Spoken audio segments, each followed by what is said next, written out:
Cherry Tigo import na si Cathbell may inamin matapos ang pagkatalo laban sa Creamline. Nagsiselos daw pala kay Erica Staunton at amazing performance ni Bernadette Pons napansin ng American guest player. Pero before we begin, please don't forget to subscribe, like and comment on this video. I-click din ang notification bell para lagi kayong updated sa Creamline happenings.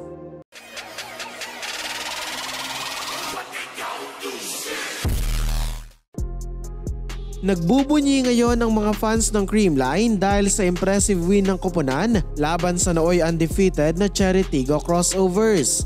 Marami kasi ang kinabahan para sa 8-time PVL champs dahil sobrang lakas ng nakuwang import ng kabilang team. Pero gaya nga ng napredict natin kamakailan lang, tila naging sure win ang panalo para sa Girls in Pink dahil lahat ng players ay nag-contribute samantalang umasa naman sa import ang kalaban.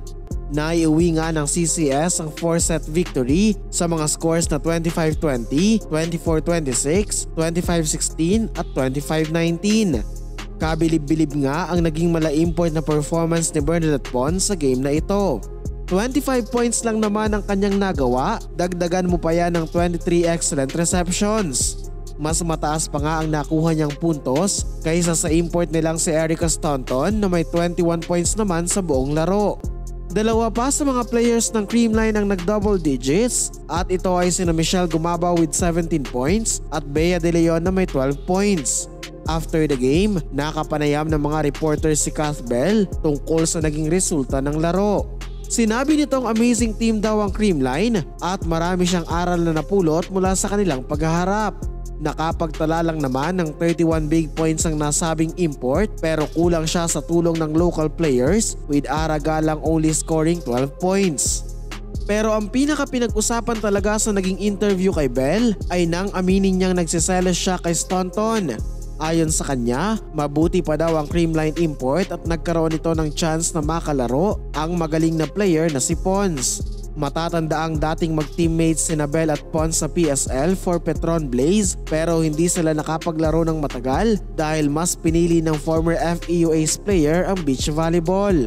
Ngayon daw ay mas lalong nakita ni Bell ang husay ng kanyang dating teammate but unfortunately, nasa magkabilang side na sila ng court. I'm kind of jealous of Erica because I didn't get a chance to play fully with Pons. I'm not sure if you guys know, when me and Pons played together, it came a chance where she had to choose between indoor and sand, and so she obviously is amazing in sand as well. So she went to go play outdoors. So I'm so jealous that Erica gets the chance to play with her. Pons is absolutely amazing. Like she's just so crafty. She's like an artist, you know. There's also some things that I also picked up from Pons, so I got the chance to play with her as well. So she's gonna be Pons. She's gonna be what that is for sure.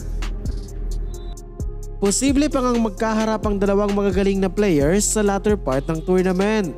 May pagkakataon pa ang Cherry Tigo na bumawi kung magiging magka-bracket na naman sila sa susunod na round. And that's it mga Ka-Valley News. Please continue supporting this channel para sa mga up-to-date na kaganapan sa Creamline World.